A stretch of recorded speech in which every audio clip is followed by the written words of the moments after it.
Tata bụ na Ekene ma bụrụ ụbọchị nke mbụ n'ọnwa ọfụ ọnwa Nọvemba. Chukwu okike pụrụ ime ihe niile, Chukwu ọma ekele m gị. Chukwu ọma sị nke otito niile ka ọdịja mma niile ka echichi niile dịchasịara gị bido n'ebi bido n'ebi ebi. Akpọgo m mmụọ niile na-eri okereke, mmụọ niile ndị na-anọ ọrụ n'ọnwa ọfụ ụnụ ka m na-akpọgo n'ụbọchị taa bụrụ ụbọchị ọnwa ọfụ, ụbọchị nke mbụ n'ọnwa ọfụ ọnwa Nọvemba. Ayọ ma amara n'isi ndị Friends of the Temple, Children of the Temple, members of Eze-Ana Restoration Evangelical Mission and consecrated group all over the world. Ebe a bụ na ebe onye anya na distance abụrụ ebari a. Ayọkwa m gụọ ọfụ n'isi ndị niile nọ under the influence of my voice right now. I declare positivity n'ọnwa ọfụ a. Asị nke ihe ọma ọfụ bido ebe na ndụ ha, ka ndụ ọfụ bata, ka ara bụ ndị nọ n'ute ọrịa ka nwere onwe dị, ka ndụ ọfụ bata n'ime ha, ka ara bụ ndị na-achụ ego ka ego ọfụ bata n'ime ha, ka ara bụ ndị na-achọ di ka dị ọfụ bata n'ime ha, ka ara bụ ndị na-achọ nwaanyị ka nwaanyị ọfụ bata n'ime ha, ka ara bụ ndị na-achọ nwa ka nwa ọfụ bata n'ime ha. Ihe ahụ na ihe onye na-achọ, let ihe ọfụ begin to happen from today. Let this new mood bring new things, new positivity, new energy, new upliftment, new breakthrough, new correction, everything new, ihe ọfụ. As I made declaration, so shall it be.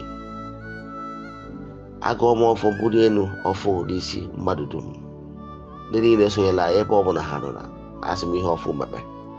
Akpọkọ m ndị angelu nke Chukwu, entities of powers, elemental beings, primordial queen.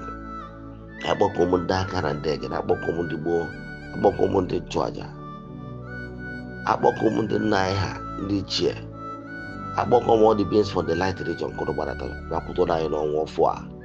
Ndị ihe ọfụ elu gbara aka n'ọnwa ndị gara aga na ihe ọfụ ga-elu ha n'ọnwa a.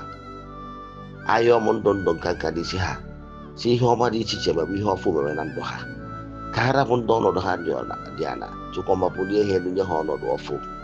Ka ha rapụ ndị na-achọ ọrụ ọfụ, Chukwuma nye ha ọrụ ọfụ.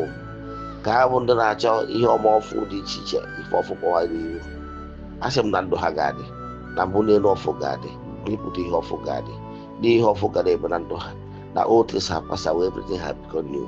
I declare positivity, upliftment, breakthrough and liberation n'isi ha.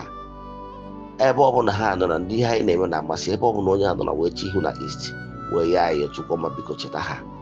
Akpọkọ mmụọ niile nọ n'Ugochitubelu na temple kwụrụ gozibe ndị mmadụ all over the world, ndị niile ihe anyị na-eme na-amasị, ndị na-akwado anyị, ndị na-eso anyị. Anyị yọrọ ihe ọfụ mere na ndụ ha.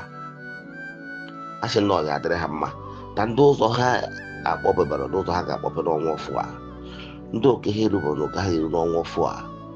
N'ọnwa a ga-abụ month of celebration, month of upliftment, month of breakthrough. Ekpere, ekwere m na Chineke, ekwere m na ọ dịghị ihe siri m ike nke Chineke na-apụghị izi m ụzọ ga-esi lụwo ya, n'ihi na ọ mazuru ihe niile. Obi m siri ike na Chineke emeworo m ya, ya gazie. May the blessing of Chukwu okike pụrụ ime ihe niile be with you all. May Chukwu nke Africa bless you all, now and forevermore. Ya gazie.